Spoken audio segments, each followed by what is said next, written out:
I paid for everything: flights, a luxury resort, the whole trip. The night before, my mother smiled.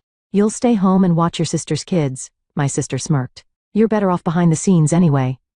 I just smiled. They had no idea. The next morning my mother screamed at the airport. Eleanor Brown stood by the window, gazing at the autumn sunset bathing the garden. After a long day at the accounting firm, her thoughts drifted back to the family vacation plans. She remained labeled as Reliable Eleanor, a nickname she'd carried since childhood. Eleanor, where's tomorrow's schedule? Eleanor, help me with these tax forms. Eleanor, make that doctor's appointment for Mom. No matter how trivial, the family naturally turned to her. She always smiled quietly and accommodated their endless requests. Eleanor, who majored in accounting at Ohio State University, was quickly hired by a prominent local accounting firm. She was diligent, meticulous, and extremely competent. While many of her peers flew off to big cities, Eleanor chose to stay local for her mother and sister. Eleanor has her feet on the ground, her mother Helen often boasted to neighbors. But hidden behind those words was the implication: that's why she can sacrifice her life for the family. Helen, a retired high school teacher, valued her reputation in the community above all else. Having lost her husband early, she raised her 2 daughters strictly. Yet her love was always conditional: serve the family. Eleanor's sister Phoebe worked at a local real estate company. She had married as a teenager and was raising her 9-year-old daughter Lily alone. Phoebe was charming, sociable, and always put her own desires first. Eleanor, could you watch Lily this weekend? I have an important meeting with a client. Phoebe's calls came at least twice a week. Eleanor never refused. She truly loved her niece. Lily, like Eleanor, was a quiet, thoughtful child. That evening, Eleanor was invited to her mother's house. A pot roast prepared by Helen sat on the dining table. Eleanor, I've been thinking, Helen began while eating, we should spend more time together as a family. I'm getting older, and who knows how much longer we'll have together. Eleanor set down her chopsticks and thought deeply. Indeed, family time was important. But their family time always followed the same pattern. Eleanor planning everything, preparing everything, and cleaning up afterward. Yes, Mom, Eleanor answered slowly. Actually, I've been thinking too. How about we all go to Florida for the winter holiday? Florida? Helen's eyes lit up. Wonderful. But we can't afford that. My pension. Don't worry, Eleanor said gently. I'll pay for it. Everything. I'll cover all the expenses, flights, hotel, everything. When her mother's face brightened, Eleanor felt a small warmth in her chest. That evening she contacted Phoebe to share the travel plans. Phoebe was thrilled. Really? You're paying for everything? Eleanor, you're the best sister ever. Over the next few weeks, Eleanor worked on the travel arrangements between her work hours. She booked a luxury resort in Santa Rosa Beach, Florida, and first-class round-trip tickets. She spent her savings generously, hoping this would be an opportunity to deepen family bonds. However, as the planning progressed, subtle changes began to appear. One day, when Eleanor stopped by her mother's house, Helen and Phoebe were sitting on the sofa, laughing while looking at travel magazines. Oh, Eleanor. Helen noticed her. Phoebe and I were just discussing what swimsuits to buy. Would you like me to join you? Eleanor suggested, but the two exchanged glances. Oh, but we're planning to go tomorrow, Phoebe said. You're busy, aren't you? We don't want to impose. Similar situations continued. Helen and Phoebe decided on the menu at the restaurant Eleanor had reserved without consulting her. They planned the beach activities schedule without asking for her opinion. The night before departure, Eleanor visited her family home for final confirmations. In the living room, Helen and Phoebe were packing their last items into suitcases. Lily was watching from the top of the stairs, her chest swelling with excitement. Everything's on track, Eleanor said with a smile. The taxi will pick us up at 7 tomorrow morning. We'll check in at the airport. Oh, by the way, Helen suddenly said, as if remembering something. Eleanor, you're staying home to look after Lily, right? Eleanor was speechless. What? Someone has to look after Lily, don't they? Phoebe said matter-of-factly. Let's make this an adults-only vacation. Lily is still young, and you're so good at being behind the scenes. Eleanor looked at Lily at the top of the stairs. The girl's eyes were clouded with sadness. She had heard everything. Eleanor took a deep breath and smiled quietly. I understand, she said. Don't worry. I'll take care of everything. Her mother and sister smiled with relief. The next morning, under a clear blue sky, Eleanor stepped out of the taxi that had stopped in front of her mother's house at exactly 7. She was dressed in a perfectly arranged suit, wearing her usual gentle smile. Good morning, she greeted Helen and Phoebe, who were waiting at the entrance. They were already dressed in flashy travel clothes, holding large suitcases. Oh, Eleanor? Helen said with surprise. Why are you dressed like that? I thought formal attire would be appropriate for dropping you off. Eleanor shrugged. Come on, let's load the luggage, we don't want to be late.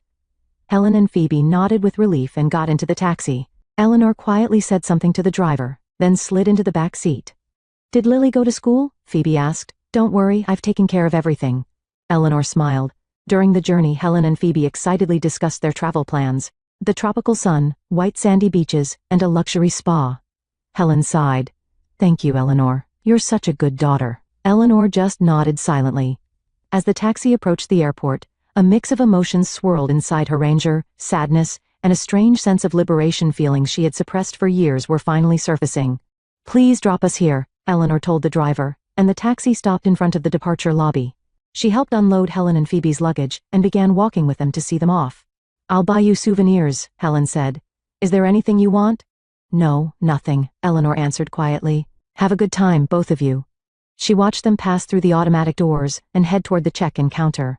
After waving slightly, she began walking toward another taxi. Helen and Phoebe approached the check-in counter confidently. Behind the counter, a young female staff member in a blue uniform waited with a gentle smile.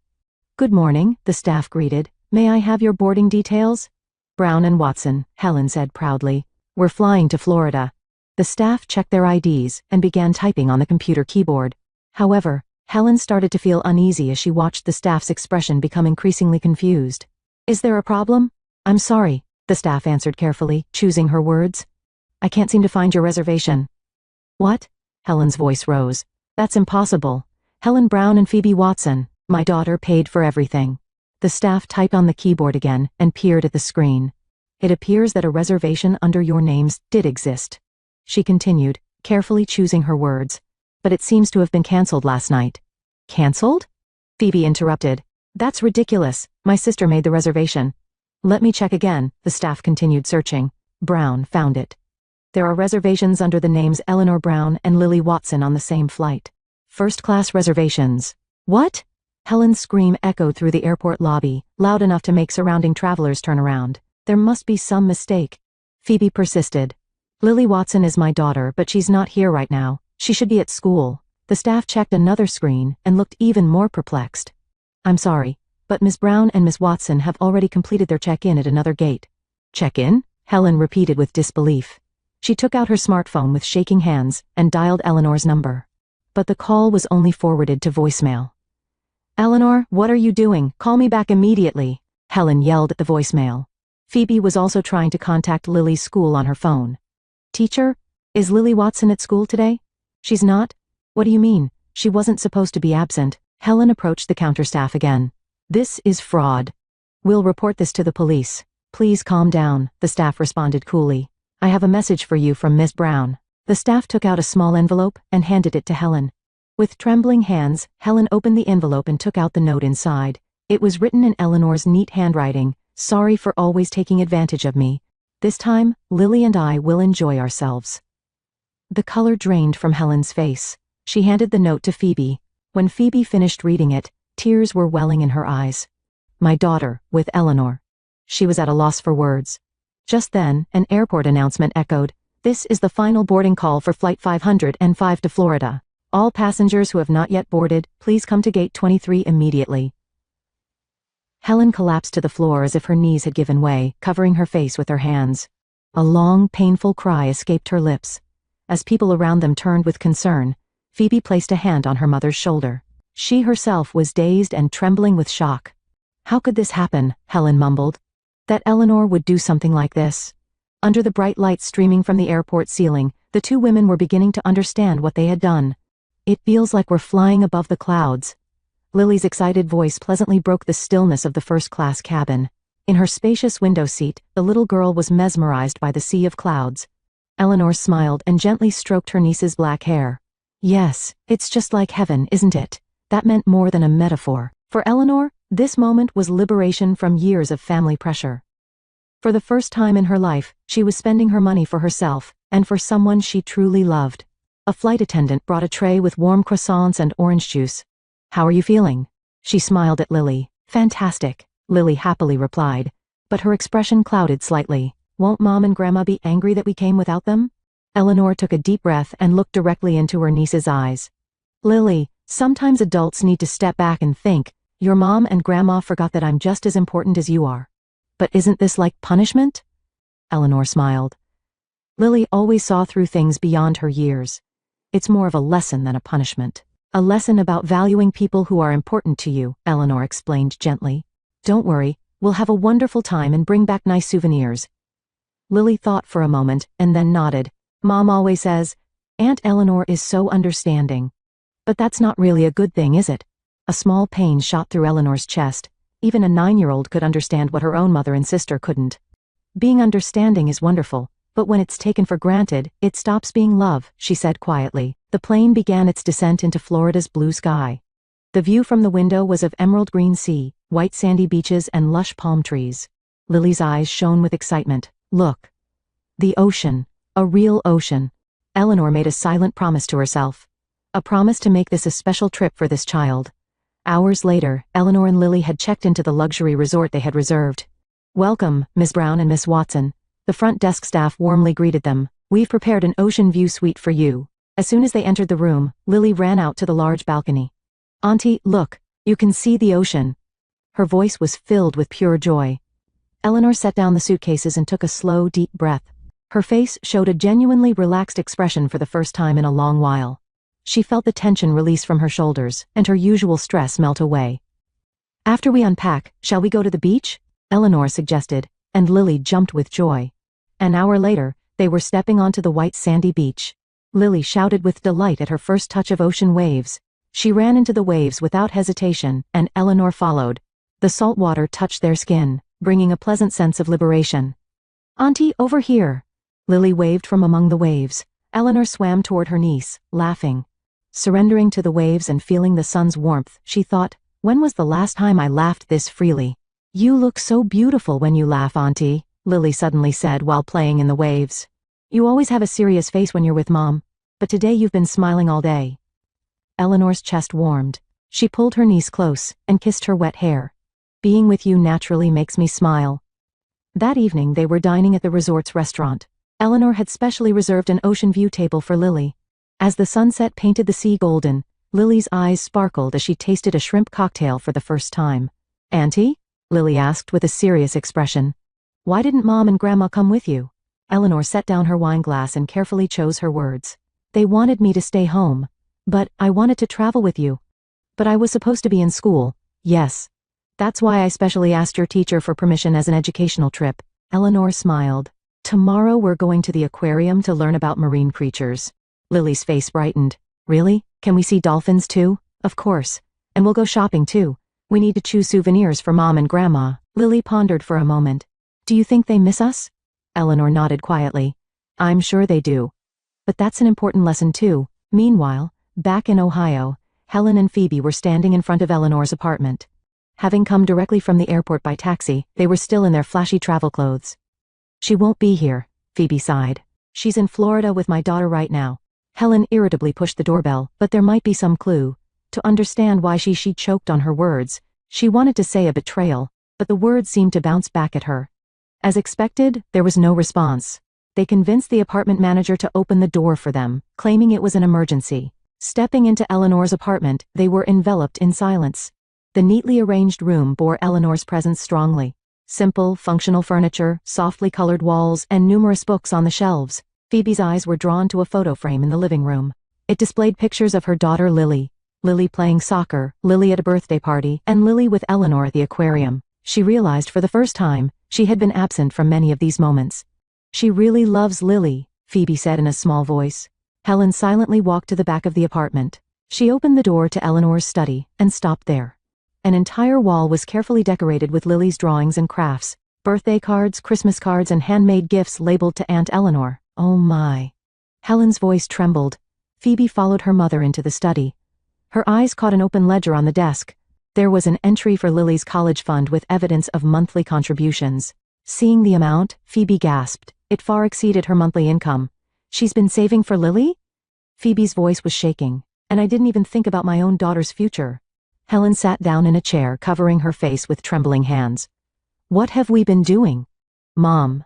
Phoebe placed a hand on her mother's shoulder. We've been taking her for granted. I've treated my own sister. Unable to continue, Phoebe collapsed to the floor and broke down crying. Years of suppressed emotions had finally broken through. Helen embraced her daughter, also in tears. The morning in Florida began with a vibrancy not found in Ohio. Now, on their third day, Eleanor and Lily had completely adapted to the tropical lifestyle. After having breakfast via room service, Eleanor invited Lily to head to the beach. Today's goal was to build a sandcastle. During the night, Lily had borrowed a book from the library and learned how to make surprisingly complex sandcastles. They settled on the beach with buckets, small shovels, and various molds. The tower goes here, and the moat should go around this area. Lily gave instructions with childlike seriousness. Eleanor smiled and obeyed. She packed the sand, carried water, and shaped towers according to her niece's directions. By the time the sun rose overhead, it had become a magnificent sandcastle. Passers-by on the beach stopped to express their admiration.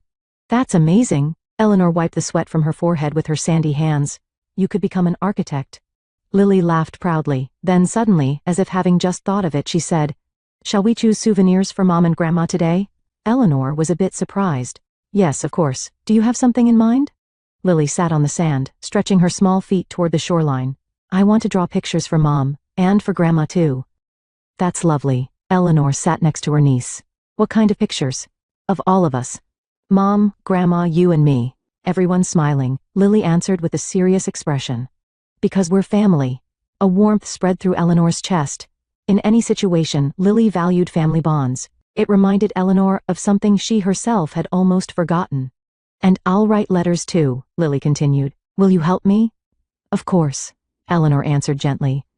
"And we'll choose real souvenirs too. Shall we go to the small town market this afternoon?" Lily was delighted. They left their sandcastle behind and returned to the resort to shower and change. In the afternoon, Eleanor rented a car and took Lily to a small local town. There was a market there that few tourists knew about. Small shops extended into back alleys, selling local crafts and antiques. Eleanor remembered things her mother and sister had casually mentioned wanting. Helen had noticed a Victorian antique brooch, and Phoebe had been looking for a first-edition book by a certain author. Both had said someday but never actually bought them. Eleanor entered an antique shop at the back of the market. "Hello," she greeted the owner. "I'm looking for a Victorian brooch." Hours later, Eleanor and Lily had accomplished their respective missions. Eleanor had found the brooch for Helen, and the first edition for Phoebe, and Lily had drawn pictures and written heartfelt letters for both of them. During dinner at the resort restaurant, Lily asked Eleanor, "Auntie, why is Mom always so busy?" Eleanor set down her fork and carefully chose her words. "Your mom is trying desperately to carve her own path. Real estate work is demanding, but does she love me?" Lily's eyes showed anxiety. "Of course," Eleanor answered immediately. "Mom loves you from the bottom of her heart. It's just that sometimes adults lose sight of what's important." Lily was thoughtful for a while. "Mom and Grandma are always busy with work and their own things, more than with me. But Aunt Eleanor always listens to me." Eleanor felt a tightness in her chest. She reached across the table and held Lily's small hand. "You are very special to me, Lily, one of the most important people in my life." Tears welled in Lily's eyes. "I love you too, Auntie." Eleanor stood up, walked to Lily's seat, and embraced her. As people around them cast warm glances at the scene, the two held each other for a long time. On the morning of the fourth day, Eleanor and Lily were making final preparations. They visited the resort's business center to ship a special package home. The box contained letters, drawings, and heartfelt souvenirs. Lily's drawing showed the whole family smiling and holding hands, with "To my beloved family" written on it. Her letter said in childish handwriting, "Auntie is my hero. I would be happy if Mom and Grandma valued me and Auntie." Eleanor added her own letter. It was short but heartfelt. "I am also a member of the family. Please don't forget that. With love, Eleanor." After addressing the package, Eleanor whispered quietly, "I hope this becomes the final lesson." 2 days later, a delivery person brought the package to the Brown family doorstep in Ohio. Helen and Phoebe had been continuously waiting for contact from Eleanor. They had spent sleepless nights reflecting on their actions and thinking about how to be forgiven. "It's from Eleanor." Helen picked up the package and opened it with trembling hands. The first thing they saw was Lily's drawing. Everyone in the family holding hands and smiling. The purity and innocence of it brought tears to Helen's eyes. Next, Lily's letter. The words "Auntie is my hero" pierced both their hearts. And finally, Eleanor's short letter. "I am also a member of the family." Though just one line, those words sank deep into Helen and Phoebe's hearts. They took out the souvenirs from the package. The Victorian brooch Helen had long wanted, and the first edition book Phoebe had been searching for. She remembered. Phoebe whispered, holding the brooch. Things we just casually mentioned. We thought she was invisible, Helen said quietly, but in fact, we were the ones not seeing her. Phoebe clutched the brooch to her chest. How much have we been missing? The two sat shoulder to shoulder on the guest room sofa, quietly crying. For the first time, they were beginning to understand the weight of their actions and the true meaning of family. When they return, Helen said with determination, we'll change everything. Phoebe squeezed her mother's hand and nodded silently. A week later, at Ohio International Airport, Helen and Phoebe were waiting restlessly in the arrival lobby. The announcement that the flight from Florida had landed heightened their tension. They're coming out, Phoebe pointed to the arrival gate. Among the wave of people, Eleanor appeared. She was holding Lily's hand, walking with a peaceful expression. Her tan skin told of their days in the tropics. Helen rushed to them without hesitation. Eleanor? Her voice was trembling. I'm sorry, I'm so sorry. Eleanor gazed quietly at her mother. There was no anger in her eyes, only a gentle determination. Phoebe also approached, saying tearfully, we didn't realize how much we depended on you. Taking your life for granted. Lily stepped between them and hugged her mother. Mom, it was so much fun. I went to the beach with Aunt Eleanor and we chose presents for Grandma and Mom. Yes, we received them. Helen smiled. Thank you for the wonderful presents. During the car ride home, the changes that had occurred over the past week gradually became apparent. Helen asked if there was a spare room in Eleanor's apartment, saying, I want to spend more time with you two. Phoebe showed Lily's school event schedule, promising, I will never miss these from now on. Over the next few weeks, family relationships slowly mended. Helen began visiting Eleanor's apartment twice a week, sometimes bringing home cooked meals. But this time, instead of taking over the kitchen saying you're busy, she worked alongside Eleanor. Phoebe changed too. She cherished the time after Lily returned from school and created family time on weekends, including Eleanor. The biggest change was that Eleanor's opinions were now respected in family conversations. When the topic of where to go for the next vacation came up, Helen sought Eleanor's opinion first. Let's discuss it together, Eleanor answered. Her expression showed a confidence that hadn't been there before. 3 months later, Sister Phoebe failed to secure a big real estate contract, jeopardizing her position at the company. Previously, she would have immediately sought Eleanor's help, but this time was different. She faced the problem alone and tried to find a solution on her own. Need help? Eleanor asked with concern. No, I'll try to handle this myself, Phoebe answered with determination. As you've always taught me, solve your own problems yourself. At Christmas, the family gathered again at Helen's house. Homemade dishes lined the table, and a gentle fire burned in the fireplace. Let's make a toast. Helen raised her glass. To think that at my age, I still have things to learn. What family means, what love means. Thank you for that lesson, Eleanor. Phoebe also raised her glass with a smile. I overcame the crisis at work. I learned the importance of solving problems on my own. It's thanks to you, sis. Lily sat next to Eleanor, reaching out her small hand to hold hers. They exchanged a secret smile. We'll travel together again, Eleanor promised Lily, but next time, we'll all go together. Outside the window, snow had begun to fall quietly. In the room lit by warm light, the family had finally regained their true bond.